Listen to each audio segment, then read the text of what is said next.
Hi, this is attempt number two. The first one didn't have my video on it, but we move, as I like to say. I hope you enjoyed my music in the background. This is my religion presentation. Uh, my name is Diego, and my religion is going to be Sikhism. Uh, Here is the timeline of the religion, starting from 1469 and the last major. Let me stick this up here so that way I'm looking at you. Hello, Dr. Nathan. Dr. Nathan Moats. I hope you are okay. Um, Going from 1469 all the way through 2004, many incredible things happened from the birth of Guru Nanak all the way to um, many trials and tribulations, down to the minister of India being a Sikh. Next. Can we go next? No? Okay. I guess I'll do that. All right. Teachings of Sikhism. I wanted to add that Sikhism, to be a Sikh means to be a disciple. That is the definition of the word Sikh. And that there are 10 main disciples, 10 gurus. I shouldn't be snacking. There are 10 gurus who are the main teachers of Sikhism. Sikhism is a monotheistic religion. God is formless and beyond comprehension. He is one. And Sikhism seeks liberation through meditation, which is the main form of praise.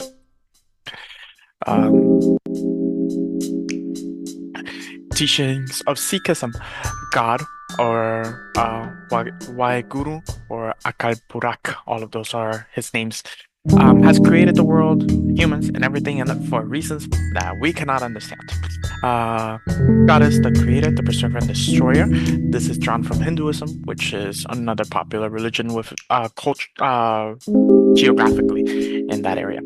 Waheguru is distinct from his creations. He is unique, he is holy, he is godly. He is not a man, but he dwells among us, within every living thing and within every atom, as somebody within the textbook described.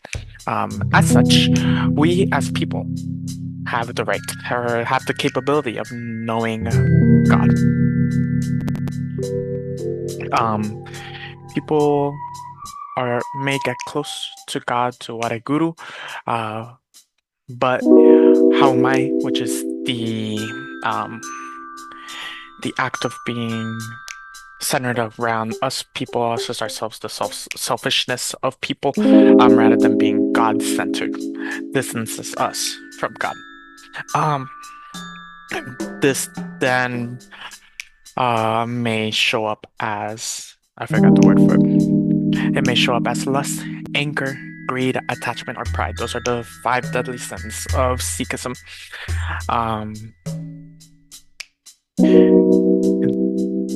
And in our distancing from God, we continue to be part of samsara, which is the cycle of death and rebirth.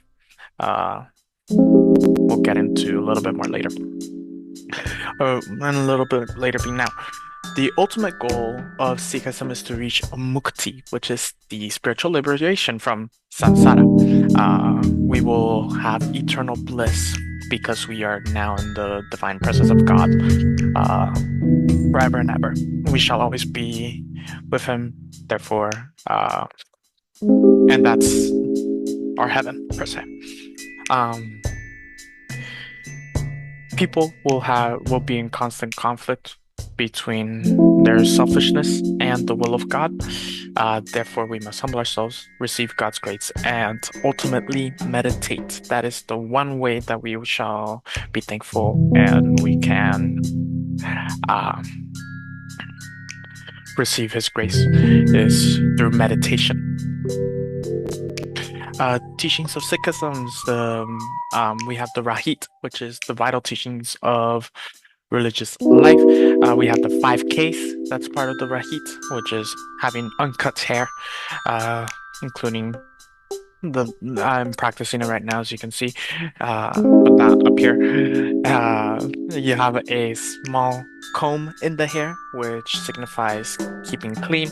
A steel wristlet, which is to show that God protects us. You have a sword for preparation in case you need to fight, although you probably don't need to, in case you need to. And then you wear special shorts for chastity. History of Sikhism. There are, as I stated before, there are 10 gurus, the first being Guru Nanak. However, and he is talked about as the greatest of all the gurus. However, all of them are equally good, and they all provide uh, similarly to Sikhism. For example, we have Guru Arjan, who compiled the scripture to Adi Granth, which becomes their sacred text.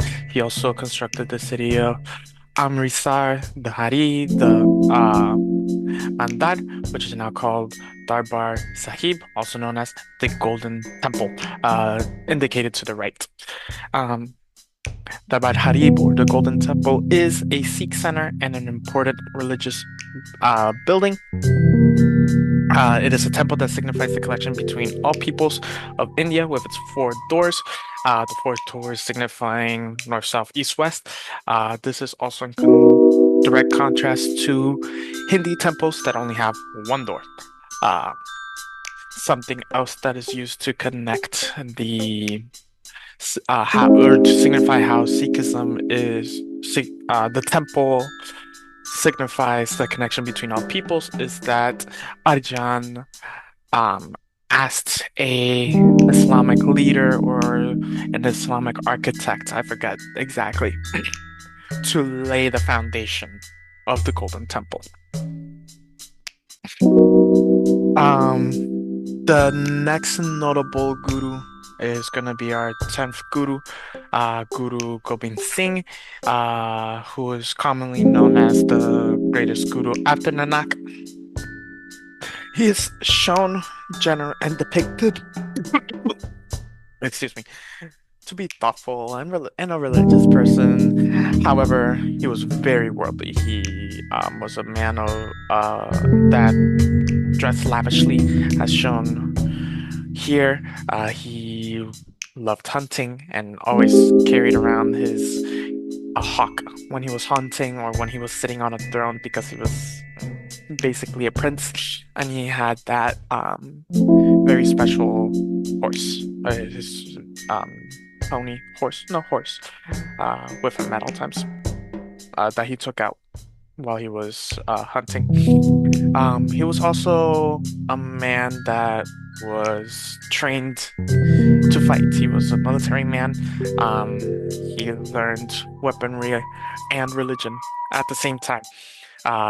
This is important because he added to the growth of Sikh militarism. In his time, there was a growing tensions and a lot of conflict between Mughals and the Mughal Empire and the Sikh. So with his adding to the growth of Sikh militarism, he established independent rule, and therefore now we have an entire Sikh kingdom that came on after that. 2 major contributions that what's his name?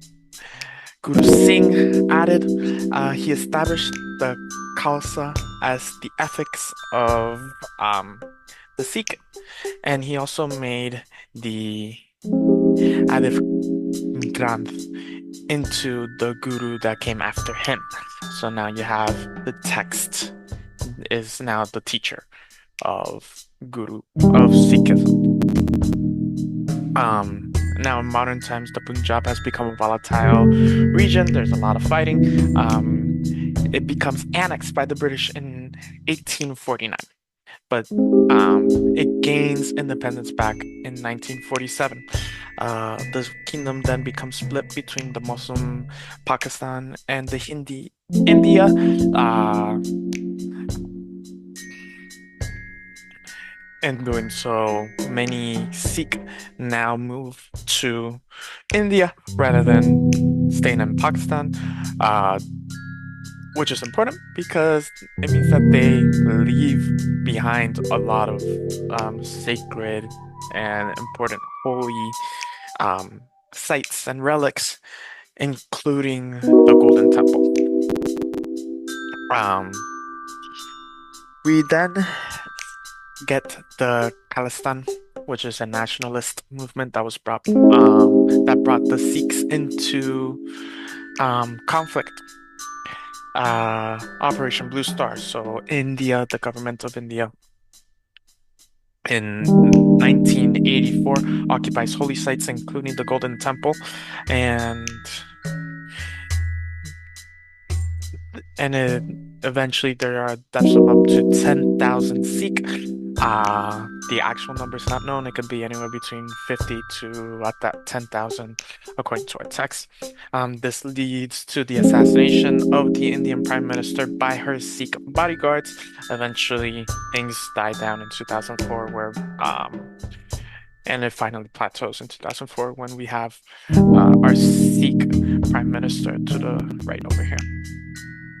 Um, Guru Nanak rejected outer forms of religion and instead wanted to focus on meditation on the divine name, also known as Nam. Uh, Guru Nanak really wanted us to focus on, not us, but the Sikh to focus on meditation, meditation, meditation, meditation. That is how you praise God, through meditation. Um, Also, prayer. They spend a lot of time praying before the sun rises. Between 3 and 6 a.m. they pray, and if we were to translate the prayer into English text, it'll be 22 pages worth of prayer.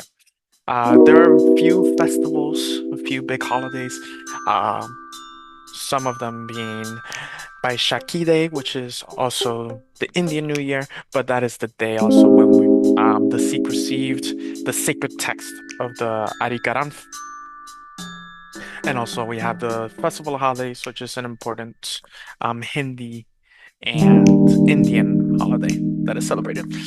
There are daily devotionals, which is the prayer and the meditation, and the 5Ks, which we discussed below previously with the steel bracelet, the dagger, the comb, the hair, and the shorts. The skirt type of, depends on where you look at it. Um, there is the Gurdwara, which is a doorway of the Guru. Guru being another name for God, as Guru is teacher. Anywhere that has the Adigaram, it can be considered a Gurdwara. Usually, when you place the Adigaram, it is above the ground. It is placed on a table above the ground, so it's not on the floor. But besides that, no specifics as to what makes a Gurdwara. It is mainly a place of congregation to worship. Um, it proceeds with bathing, followed by singing, reading of the Adhikaram, and telling of stories of a guru, followed by a feast. The feasting is vital because everybody who comes to the feast can eat. It is important that everybody eats. If you are there and there's food being served, you will eat, no matter who you are, no matter what your social standing is, no matter if you are a member of the Gurdwara or a member of the Sikh, everybody eats. Now, something that I haven't mentioned up until now is that there is a story of one of the gurus being in front of a congregation of people. And then he goes up and he asks the people, who among you will sacrifice your heads for God? And 5 men slowly but surely come up. Uh, and the guru comes back out with a bloody sword. Later, the men, either because miraculously they lived the sacrifice, or secretly the guru had goats to sacrifice rather than the men. The men come back out, and the guru then turns to the men and asks them to baptize him. So they make a water out of out of some out of sweet stuff. So they make a sweeter water and then stir it with a dagger, an iron dagger, and then they baptize the guru. Um, and that is one of the initiation ceremonies, um, although not practiced any longer. This is important because at birth, the baby, the newborn, is given something similar to drink, and then the rest is given to the mother, and she finishes drinking it. Uh, and the naming of the baby is determined not necessarily, almost by chance. So they then go to they give the baby and the mother the sweet drink. Then they head to the Gurdwara where they open the Adi Granth. At random, they pick the first letter in on the left-hand side. My left, I guess this will be your left. Um, and that determines the name, and that first letter will then, the first letter on that word on the page will then determine the first letter of the baby's name. There are no boy and girl names, so in order to signify a boy and a girl is by having the last names of Singh or Kaur, Singh being for boys and Kaur being for girls. At the age of 10 or 11, boys start to wear turbans. Um, we also have arranged marriages in this religion. One of the main components of Sikhism is equality. So, um, in India, there's a caste system. They do not arrange the marriage based on like, oh, we are in the same castes. However, that is the ideal in practice. Not always does that happen. In deaths, the bodies are cremated. The fire is started by a male member of the closest kin. With the 5Ks, hymns are recited, and the entire Adi Granth is read within 10 days. It can be read within 48 hours with no interruptions. However, 10 days is provided to accommodate. There are three guiding principles for the Sikh. They are work, worship through prayer and meditation, and charity. So they tithe instead of giving 10% to the church, they give 10% to charity. Caring for the world is important because they believe that God is in everything. So if you do not take care of the world, therefore you are not taking care of God, and you are now separating yourself and you are staying within samsara.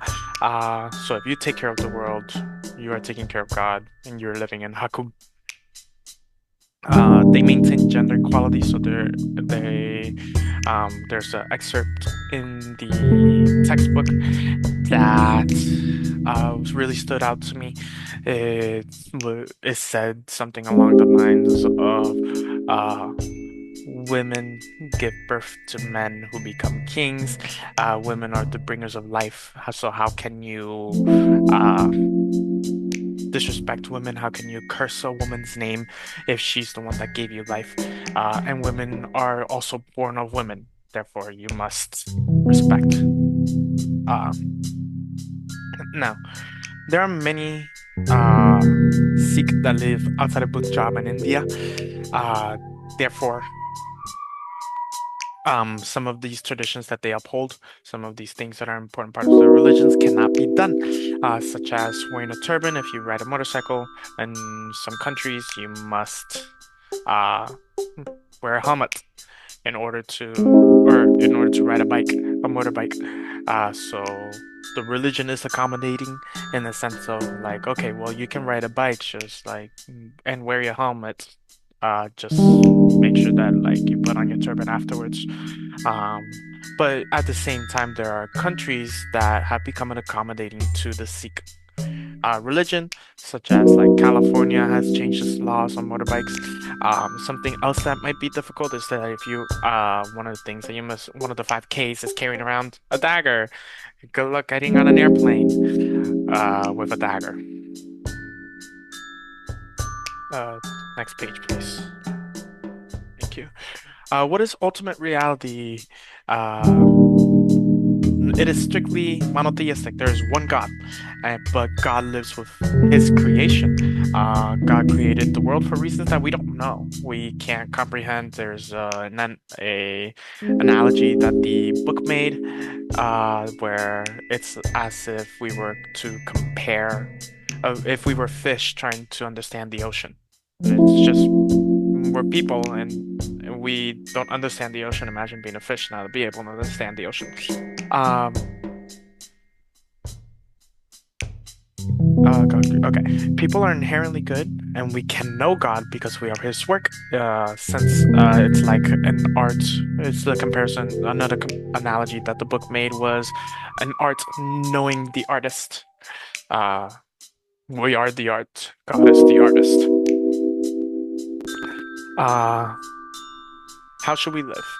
People tend to be self-centered, which is Hamai, but the world is imbued with the divine order, Hakum. Uh, in order for us to live within the divine order and to achieve not enlightenment, but liberation, we must follow a certain code of ethics, which is the Khalsa.